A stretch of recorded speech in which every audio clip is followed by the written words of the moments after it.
കുറച്ച് മച്ചാമാരെ നമുക്ക് കിട്ടിയിട്ടുണ്ട് guys. Hello guys, good morning. അപ്പോൾ വാഗമണിൽ നിന്നും മൂന്നാറിലേക്കുള്ള യാത്രയിലാണ് കേട്ടോ ഞാനിപ്പോൾ ഉള്ളത്. ഇപ്പം നിൽക്കുന്നത് മൂലമറ്റത്താണ്.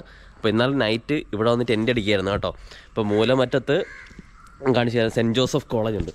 സെൻറ്റ് ജോസഫ് കോളേജിൻ്റെ ഗ്രൗണ്ടിൽ, അതായത് അവിടുത്തെ ബാസ്കറ്റ് ബോൾ കോർട്ടിലാണ് ഞാനിപ്പോൾ ഉള്ളത്. കണ്ടോ, അവിടെയാണ് ടെൻ്റ് അടിച്ചേക്കുന്നത്. ഇത് നമ്മുടെ മൂലമറ്റത്ത് നിന്നും തൊടുപുഴയ്ക്കുള്ള റോഡാണ്.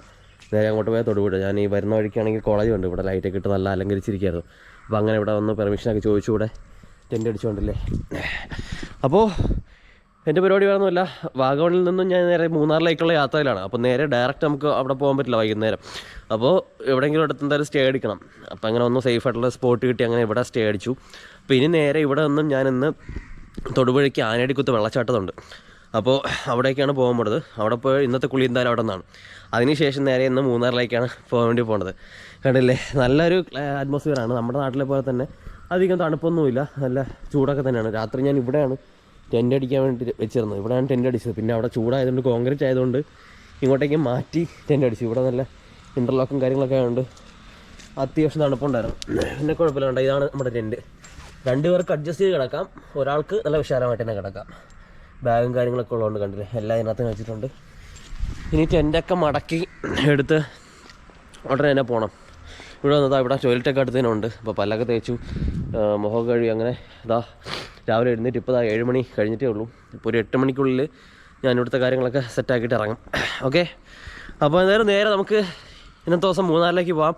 അവിടെ ഇതുപോലെ എവിടെയെങ്കിലും സേഫ് ആയിട്ടുള്ള സ്പോട്ട് കിട്ടുകയാണെന്നുണ്ടെങ്കിൽ ടെൻ്റ് അടിക്കണം. പിന്നെ ഇവിടുത്തെ പോലെയല്ല, നല്ല കൊടും തണുപ്പാണ് ഇപ്പോൾ മൂന്നാറിൽ. നല്ല തണുപ്പുണ്ട് ഗൈസ്.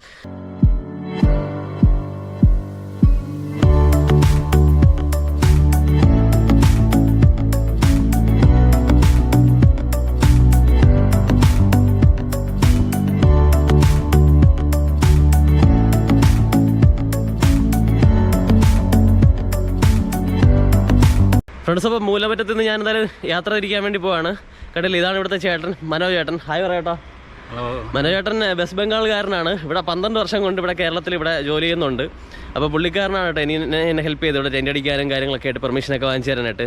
അപ്പോൾ ചേട്ടാ, ഞാനെന്തായാലും ഇവിടെ നിന്ന് ഇറങ്ങുകയാണ്. വളരെ സന്തോഷം കേട്ടോ. ഓക്കെ, ഇനിയും കാണാം, യൂട്യൂബ് ചാനൽ കാണാം കേട്ടോ. Okay, by. ഗൈസ്, അങ്ങനെ മൂലമറ്റത്ത് നിന്നും ഞാൻ എൻ്റെ യാത്ര ഇന്ന് തിരിക്കാൻ വേണ്ടി പോവാണ്. കണ്ടില്ലേ, 1448 കിലോമീറ്ററാണ് ഇവിടെ നിന്ന് സ്റ്റാർട്ടിങ്. അപ്പോൾ ഇനി നമ്മൾ നേരെ ഇവിടെ നിന്ന് ആനയടിക്കുത്ത് വെള്ളച്ചാട്ടത്തിലേക്കാണ് പോകണത്. ബൈ ചേട്ടാ, അടുത്ത തവണ വരുമ്പോൾ കാണാം. Thank you. ഇതാണ് കോളേജ്, സെൻറ്റ് ജോസഫ് കോളേജ്. കണ്ടില്ലേ,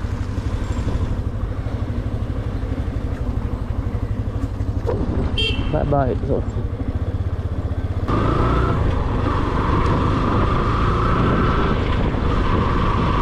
ഗൈസ്, നമ്മൾ മൂന്നാറിലേക്ക് പോകുമ്പോൾ ഹൈ റേഞ്ചൊക്കെ കയറുന്ന സമയത്ത് എന്തായാലും ഉറപ്പായിട്ട് ചെക്കിങ് ഉണ്ടാവും. അപ്പോൾ നമ്മൾ ഹെൽമെറ്റൊക്കെ ഒന്ന് വയ്ക്കാതെ പോകുന്നത് ഭയങ്കര മണ്ടത്തരമാണ്. അപ്പോൾ ഹെൽമെറ്റ് വെച്ച് തന്നെ പോവുക ആരെങ്കിലും പോകുന്നുണ്ടെങ്കിൽ. കാരണം എന്തായാലും ഉറപ്പായിട്ട് അതിൽ നിന്ന് നല്ല തിരക്കായതുകൊണ്ട് തന്നെ ആൾക്കാർ അതിൽ നിന്ന് വരുമാനം ഉണ്ടാക്കാൻ വേണ്ടി എന്തായാലും അവിടെ ചെക്കിങ് വെച്ചിട്ടുണ്ട്. സോ ഇങ്ങനെയുള്ള യാത്രകളിൽ മറക്കാതെ നമ്മൾ മണ്ടത്തരം കാണിക്കാതെ ഹെൽമെറ്റ് വെച്ച് പോവുക. കാരണം ഇതുപോലെ എനിക്ക് അതിരപ്പള്ളി യാത്രയിൽ, അതായത് നമ്മുടെ ഊട്ടി സോളോ ട്രിപ്പ് ഞാൻ കഴിഞ്ഞ വർഷം, ഈ വർഷം ആദ്യം പോയിരുന്നു. അപ്പോൾ അതിൽ വാൽപ്പാറ കഴിഞ്ഞ് വാൽപ്പാറയിൽ നേരെ അതിരപ്പള്ളി വെള്ളച്ചാട്ടമൊക്കെ കഴിഞ്ഞിട്ട് പിന്നെ ഒരു 2 കിലോമീറ്ററും കൂടെ കഴിഞ്ഞ് പോയപ്പോഴത്തേക്ക് എനിക്ക് നല്ല തലവേദനിക്കാൻ തുടങ്ങി, ഹെൽമെറ്റ് ഒരുപാട് നേരം വെച്ചിട്ട്. അങ്ങനെ ഞാൻ ഹെൽമെറ്റ് കുറച്ച് നേരം മാറ്റി വയ്ക്കാമെന്ന് കരുതി മാറ്റി വെച്ചൊരു 1-1.5 കിലോമീറ്റർ കഴിഞ്ഞപ്പോൾ തന്നെ പോലീസ് ചെക്കിങ് ഉണ്ടായി. അങ്ങനെ നിർത്തി കൊടുക്കേണ്ടി വന്നു. നിർത്താതെ പോയി കഴിഞ്ഞാലും കുഴപ്പമൊന്നുമില്ല. പക്ഷേ എന്തായാലും ഞാൻ നിർത്തി കൊടുത്തു. അന്നേരം 250 രൂപ വെറുതെ പോയി, 250 രൂപ പറ്റിയടിച്ചു. അപ്പോൾ വെറുതെ അതൊരു 250 നഷ്ടമായി. കാരണം എല്ലാ യാത്രകളും ഇതുപോലെ എനിക്കും നഷ്ടങ്ങളൊക്കെ ഉണ്ടായിട്ടുണ്ട്. കാരണം ആ യാത്രയിൽ എനിക്ക് വെറുതെ കയ്യിൽ നിന്ന് പോയി. പിന്നെ അത് കഴിഞ്ഞിട്ട് നേപ്പാൾ പോയ സമയത്ത് നേപ്പാളിലെ, അതായത് ഇവിടെ നിന്ന് നാട്ടിൽ നിന്ന് ഇന്ത്യയിൽ നിന്ന് പൈസ എടുക്കാതെ നേപ്പാളിൽ SBIയിൽ ATM കയറി എടുത്തിട്ട് അങ്ങനെ ഓരോ തവണ 125 രൂപ വെച്ചിട്ട് 2 തവണ പോയി. അവിടെയും ഒരു 250 രൂപ നഷ്ടം എനിക്ക് വന്നു. അതുപോലെ തന്നെ ഈ യാത്രയിലും എനിക്കിപ്പോൾ ഒരു നഷ്ടം വന്നിട്ടുണ്ട് തുടക്കത്തിൽ തന്നെ. അതായത് ഞാൻ GoPro ക്യാമറയുടെ ഒരു സ്റ്റാൻഡും, അതായത് ട്രൈപോഡും, പിന്നെ അതിൻ്റെ ഒരു തം സ്ക്രൂവും കൂടെ എക്സ്ട്രാ അഡീഷണൽ വാങ്ങിച്ചിട്ടുണ്ടായിരുന്നു. അപ്പോൾ ആ എക്സ്ട്രാ വാങ്ങിച്ചതിൻ്റെ ആവശ്യം വന്നില്ല. അപ്പോൾ അത് തിരിച്ചു കൊടുക്കാൻ വേണ്ടി ബാസിൽ പോയി വരണ വഴിക്ക് കൊടുത്തിട്ടാണ് വന്നത്. തിരുവനന്തപുരത്ത്. അപ്പോൾ കൊടുത്തിട്ട് വന്നിട്ട് അവരുടെ റീഫണ്ടായിട്ട് അവർ 100 രൂപ തന്നു. ആ 100 രൂപ പോക്കറ്റിലുണ്ടായിരുന്നു. പിന്നെ എവിടെയൊക്കെയോ വെച്ച് എനിക്ക് തോന്നുന്നു അജിത്തിനെ, അതായത് എൻ്റെ ഫ്രണ്ടിനെ കാണാൻ വേണ്ടിയിട്ട് പീരുമേട് എത്തിയ സമയത്ത് അവനെ വിളിക്കാൻ വേണ്ടി ഫോൺ എടുത്ത സമയത്ത് ആ ഫോണിൻ്റെ ഒപ്പമാണെന്ന് തോന്നുന്നു, ആ പോക്കറ്റിലാണെന്ന് തോന്നുന്നു ആ ഒരു പൈസ ഉണ്ടായിരുന്നത്. അങ്ങനെ ആ പൈസ അവിടെ എവിടെയോ മിസ്സായി. പിന്നെ ഞാൻ നോക്കിയിട്ട് കണ്ടില്ല. എനിക്ക് തോന്നുന്നു അവിടെ പീരുമേട് തന്നെയാണ് മിസ്സായത്. അങ്ങനെ 100 രൂപ അവിടെ മിസ്സായി. അപ്പോൾ ഇനി അങ്ങോട്ട് ഓരോ ചുവട് വയ്ക്കുമ്പോൾ ഓരോ ദിവസവും ഞാൻ നല്ലപോലെ കെയർഫുള്ളായിട്ട് തന്നെ പോകാനുള്ള പരിപാടിയിലാണ് ഈ പൈസ മാനേജ് ചെയ്യുന്ന കാര്യത്തിൽ. കാരണം എന്തായാലും നമ്മുടെ മണ്ടത്തരമല്ല, നമ്മുടെ അശ്രദ്ധ കൊണ്ട് ഉണ്ടാവുന്ന ഈ ധനനഷ്ടങ്ങൾ മാത്രമേ ഉണ്ടാവാറുള്ളൂ. ടീ ഹൗസ് ബോട്ടിങ് വാഗമണിൽ പോയ സമയത്ത് അവിടെ ഗൂഗിൾ പേ എടുക്കില്ലായിരുന്നു. അപ്പോൾ എൻ്റെ കയ്യിൽ ഞാൻ പൈസ അങ്ങനെ എടുത്ത് വെച്ചിട്ടില്ലായിരുന്നില്ല. അപ്പോൾ പിന്നെ അവിടെ നിന്നൊരു ചേട്ടൻ്റെ എന്നൊക്കെയാണ് നമ്മൾ ആ സമയത്ത് പൈസ ഗൂഗിൾ പേ അയച്ചു കൊടുത്തിട്ട് കയ്യിൽ പൈസ വാങ്ങിച്ചിട്ട് അങ്ങനെ ബോട്ടിങ്ങിന് കയറിയത്.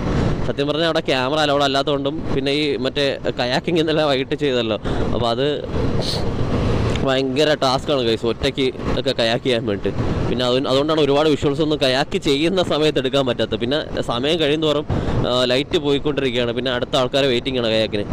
അപ്പോൾ എൻ്റെ കൂടെ ഞാനൊരാൾ മാത്രമേ ഉള്ളൂ. അപ്പോൾ അതുകൊണ്ട് ഞാൻ പെട്ടെന്ന് അതങ്ങ് കംപ്ലീറ്റ് ചെയ്തിട്ട് ആ ഒരു എക്സ്പീരിയൻസ് ചെയ്യാൻ വേണ്ടി പോയതാണ്. പക്ഷേ കൊള്ളാം, നല്ലൊരു എക്സ്പീരിയൻസ് ആണ്. ഒരാളും കൊണ്ടായിരുന്നെങ്കിൽ നല്ലതായിരുന്നു എന്ന് ആ സമയത്ത് എനിക്ക് തോന്നി കേട്ടോ. പക്ഷേ അവിടെ നിന്ന് വേറെ അങ്ങനെ സിംഗിളായിട്ട് വന്ന ആൾക്കാരൊന്നും ഇല്ലായിരുന്നു. പക്ഷേ നമ്മളെപ്പോലെ ഈ പ്രാന്ത് പിടിച്ച് സോളോ ട്രിപ്പ് ചെയ്യുന്ന ആൾക്കാർ പൊതുവേ റയറാണല്ലോ. ഇത് വേറൊരു മൈൻഡാണ്, വേറൊരു മൂഡാണ്. പക്ഷേ ഇതുപോലുള്ള സിറ്റുവേഷൻ വരുമ്പോൾ അല്ലെങ്കിൽ നമ്മുടെ ഈ സാധനങ്ങളൊക്കെ ഒരുപാടുണ്ട്, നമുക്കത് കീപ്പ് ചെയ്യണമെന്നുണ്ടെങ്കിൽ ഒരാളും കൂടെ ഉണ്ടെങ്കിൽ കുറച്ചുകൂടെ യൂസ്ഫുള്ളായിരിക്കും. എത്രയേ ഉള്ളൂ. എന്ന് വെച്ച് ഇല്ലയെന്ന് കരുതി അതിലൊരു ബുദ്ധിമുട്ടുമില്ല. നമ്മുടെ ലൈഫ് സ്റ്റൈൽ ഇങ്ങനെ ആയതുകൊണ്ട്, സോളോ ട്രിപ്പ് ആയതുകൊണ്ട്, സോളോ ട്രാവൽ ആയതുകൊണ്ട് ഇതെനിക്ക് ഭയങ്കര ശീലമായി. ആനയടിക്കുത്ത് വെള്ളച്ചാട്ടം ഇവിടെ നിന്നൊരു 6 കിലോമീറ്ററിനകത്തേ ഉള്ളൂ കേട്ടോ. നല്ലൊരു ഇവിടെ എത്തിയപ്പോഴത്തെ ഒരു ഫോറസ്റ്റിൻ്റെ ഒരു വൈബൊക്കെ കിട്ടുന്നുണ്ട്. നമ്മൾ അതിരപ്പള്ളിയൊക്കെ പോകുന്ന ആ ഒരു റൂട്ടിൻ്റെ ആ ഒരു ഫീലാണ് ഇപ്പോൾ തോന്നുന്നത് അല്ലേ. ചുറ്റും നല്ല കാടിൻ്റെ ഒരു അന്തരീക്ഷം. ഫോറസ്റ്റ് റേഞ്ച് എന്നാണ് അപ്പുറത്ത് ബോർഡൊക്കെ കണ്ടത്. നല്ല ഭംഗിയുണ്ട് ഗൈസ്.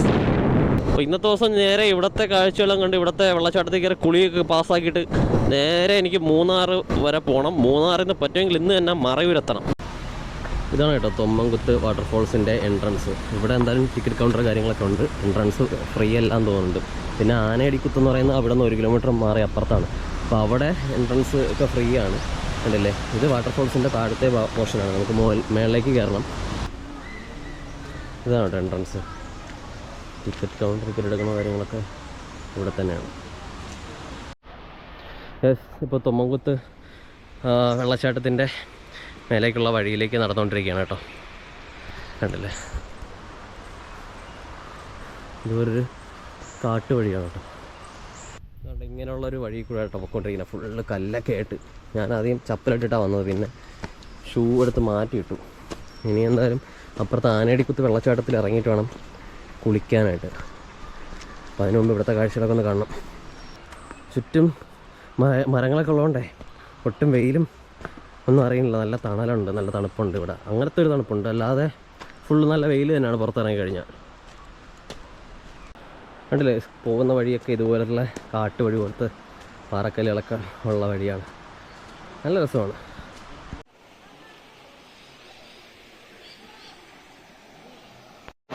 ഞാൻ തിരുവനന്തപുരത്ത് നെയ്യാറ്റിൻകര.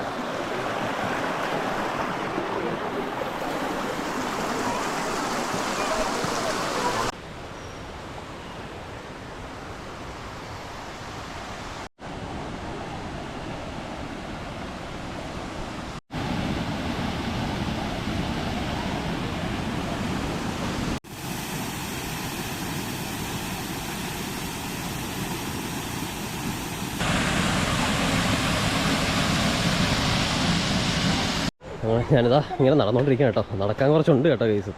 ഒരു 10 മിനിറ്റായിട്ട് നടക്കാൻ തുടങ്ങിയത് ഇങ്ങനത്തെ ഒരു വഴി കൂടെ. അവിടെ ഇട്ട് ഈ പോകുന്ന വഴിക്കൊക്കെ നമുക്ക് ഇറങ്ങി കുളിക്കാനുള്ള സ്ഥലങ്ങളൊക്കെ ഉണ്ട് കേട്ടോ, സേഫായിട്ടുള്ള സ്ഥലങ്ങൾ.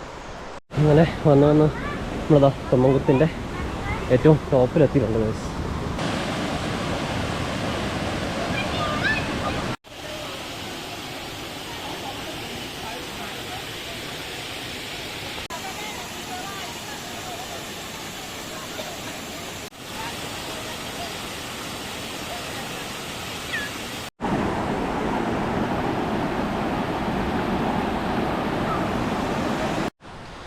ഈ ആനയടിക്കുത്ത് വെള്ളച്ചാട്ടവും തൊമ്മൻകുത്ത് വെള്ളച്ചാട്ടവും തമ്മിൽ വളരെ അടുത്താണ്. 1 കിലോമീറ്റർ ഡിസ്റ്റൻസേ ഉള്ളൂ. രണ്ട് വെള്ളച്ചാട്ടമാണ്. അതിനകത്ത് തൊമ്മൻകുത്ത് വെള്ളച്ചാട്ടത്തിലാണ് നമ്മളിപ്പോൾ വന്നേക്കുന്നത്. ഓൾമോസ്റ്റ് ഒരു 10-15 മിനിറ്റോളം നടക്കാനുണ്ട്. ഇവിടെ എൻട്രി ഫീസ് 40 രൂപയാണ്. ഇവിടെ ആൾക്കാരും താമസമൊന്നുമില്ല, കാട് ഏരിയയാണ്, മൃഗങ്ങളൊക്കെ ഉള്ള സ്ഥലമാണ്. പക്ഷേ ശല്യമൊന്നും ഇല്ലെന്നാണ് പറയണത്. അതേസമയം ആനയടിക്കുത്താണെന്നുണ്ടെങ്കിൽ അവിടെ ആൾക്കാരൊക്കെ താമസിക്കുന്ന ജനവാസ മേഖലയാണ്. അപ്പോൾ ആൾക്കാർ താമസിക്കുന്ന സ്ഥലത്ത് നിന്ന് ഒഴുകി വരുന്ന വെള്ളമാണ്. അവിടെ ഇപ്പോൾ വെള്ളം കുറവാണ് മൊത്തത്തിൽ. അപ്പോൾ അവിടെ ആണെന്നുണ്ടെങ്കിൽ നമുക്ക് നല്ല വിഷ്വൽസൊക്കെ കാഴ്ചയ്ക്ക് നല്ല ഭംഗിയുള്ള സ്ഥലമാണ്. അപ്പോൾ ഞാൻ എന്തായാലും അവിടെ ഇറങ്ങി കുളിക്കാനുള്ള പരിപാടിയാണ്. ഇനി നേരെ അങ്ങോട്ടേക്ക് പോയിക്കൊണ്ടിരിക്കുകയാണ്. ഗൈസ്, ഇപ്പോൾ ആനയടിക്കുത്ത് വെള്ളച്ചാട്ടത്തിലേക്ക് പോയിക്കൊണ്ടിരിക്കുകയാണ്. ഞാൻ കുളിക്കാനുള്ള സാധനങ്ങളൊക്കെ ബാഗിൽ എടുത്തു വെച്ചിട്ടുണ്ട്. വെള്ളച്ചാട്ടത്തിലേക്ക് പോകണേ ഇതുവഴിയല്ലേ? ഓക്കെ. നമ്മൾ നേരെ നടന്നുകൊണ്ടിരിക്കുകയാണ്. മെയിനായിട്ടുള്ള വഴിയിൽ അവിടെ പാറ പൊട്ടിച്ചുകൊണ്ടിരിക്കുക. അപ്പോൾ നടന്നു പോലും പോകാൻ പറ്റില്ല എന്ന് പറയണേ.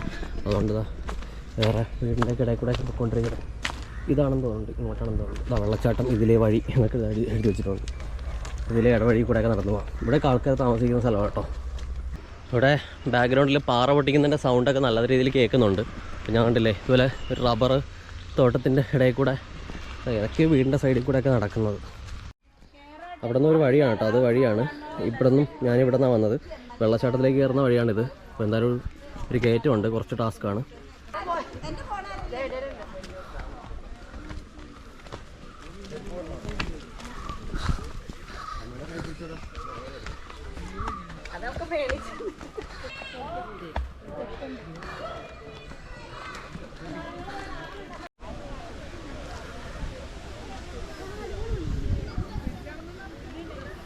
ഇതാട്ടോ നമുക്ക് വെള്ളച്ചാട്ടത്തിലേക്കുള്ള വഴി ഇതാണ്. പിന്നെ വെള്ളച്ചാട്ടത്തിൻ്റെ മേളിലേക്ക് പോകാനുള്ള വഴി ഇതാണ്. നമുക്ക് എന്തായാലും മേളിൽ പോയിട്ട് വരാം, എന്നിട്ട് വെള്ളച്ചാട്ടത്തിൽ ഇറങ്ങി കുളിക്കാം. ഗൈസ് 10-15 മിനിറ്റ് കയറ്റം കയറി വന്നപ്പോഴത്തേക്ക് കണ്ടതാണ്ടേ ഇവിടെ റോഡുണ്ടായിരുന്നു. ഈ റോഡ് വഴി നേരെ വന്ന് കയറുന്നത് ആനയടിക്കുത്ത് വാട്ടർഫാൾസിൻ്റെ മേളത്തെ പോർഷനിലാണ്. കണ്ടില്ലേ ഗൈസ്, ഞാൻ എന്തായാലും ഇവിടെ ഇറങ്ങുന്നില്ല. താഴെ എന്തായാലും വെള്ളച്ചാട്ടം ഉണ്ടല്ലോ, അവിടെ ഇറങ്ങി കുളിക്കാമെന്ന് വിചാരിക്കുന്നു. ഇവിടുത്തെ കാഴ്ചകളൊക്കെ ജസ്റ്റ് ഒന്ന് എടുത്തിട്ട് താഴേക്ക് ഇറങ്ങി കുളിക്കാം.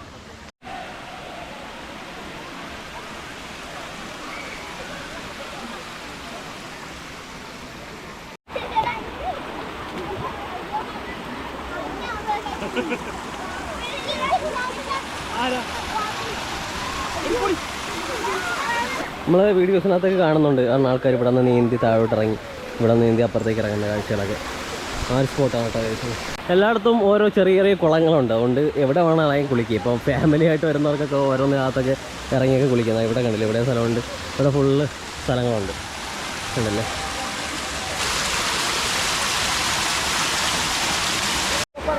ഇവിടെ നല്ല ചൂടാണ് കഴിച്ചത്. അപ്പോൾ ഇവിടെ ഇറങ്ങി കുളിക്കുന്നത് എനിക്ക് വലിയ സുഖം തോന്നില്ല. താഴെ ആകുമ്പോഴത്തേക്കും നല്ല തണുപ്പുമാണ്. വെള്ളച്ചാട്ടത്തിൻ്റെ മേളിൽ നിന്നുള്ള ആ ഒരു വാട്ടർഫാൾ എന്ന് പറയുന്ന കറക്റ്റ് സംഭവം നമുക്ക് താഴെ നിന്ന് കുളിക്കുമ്പോൾ കിട്ടും.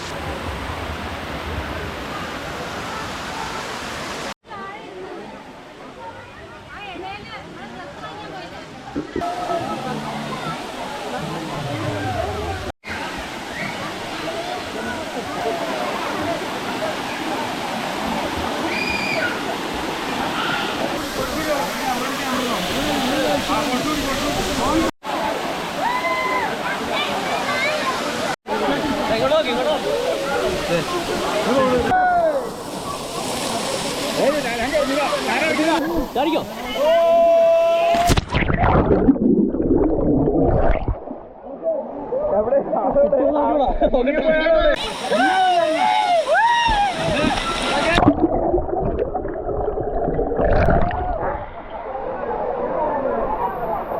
Hi. Hello. With bro. Enjoy. ഞങ്ങൾ വന്ന് CIT യൂണിയൻ തൊഴിലാളി യൂണിയൻ. Only for ചോട്ട് തൊഴിലാളി, only for ചോട്ട് തൊഴിലാളി.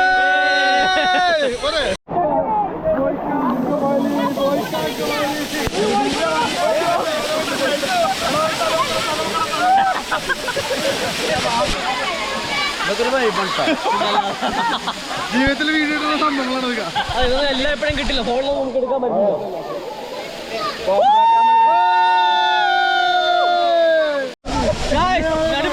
കുറച്ച് പച്ചമാരെ നമുക്ക് കിട്ടിയിട്ടുണ്ട്. നല്ല വൈബ് കണ്ടില്ലേ? ഹായ് പറ, ഹായ്.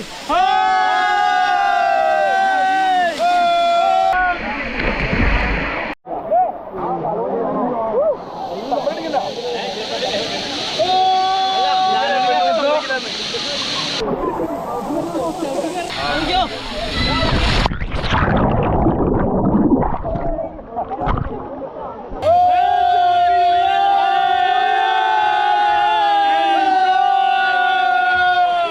അങ്ങനെ ആനയടിക്കുത്ത് വെള്ളച്ചാട്ടത്തിൽ നിന്നും ഞാൻ എന്താ ഇറങ്ങാൻ പോവാണ്. ഇവിടുത്തെ കുളിയെ കഴിഞ്ഞു. നല്ല അടിപൊളിയായിരുന്നു, നല്ല വൈബായിരുന്നു കേട്ടോ. നല്ല തിരക്കുണ്ട്. ഇന്ന് ഞായറാഴ്ച കൂടെ ആയതുകൊണ്ട് നല്ല ആളുണ്ട്, കണ്ടില്ലേ? നല്ല തിരക്കാണ് ഇവിടെ, കണ്ടില്ലേ? അപ്പോൾ ഇവിടെ നിന്ന് എന്തായാലും ഞാൻ നേരെ മൂന്നാർക്ക് തിരിക്കുകയാണ്. മൂന്നാറും അവിടെ നിന്ന് നേരെ മറയൂരിലേക്കാണ് ഇന്ന് പോകാൻ വേണ്ടി പോകുന്നത്.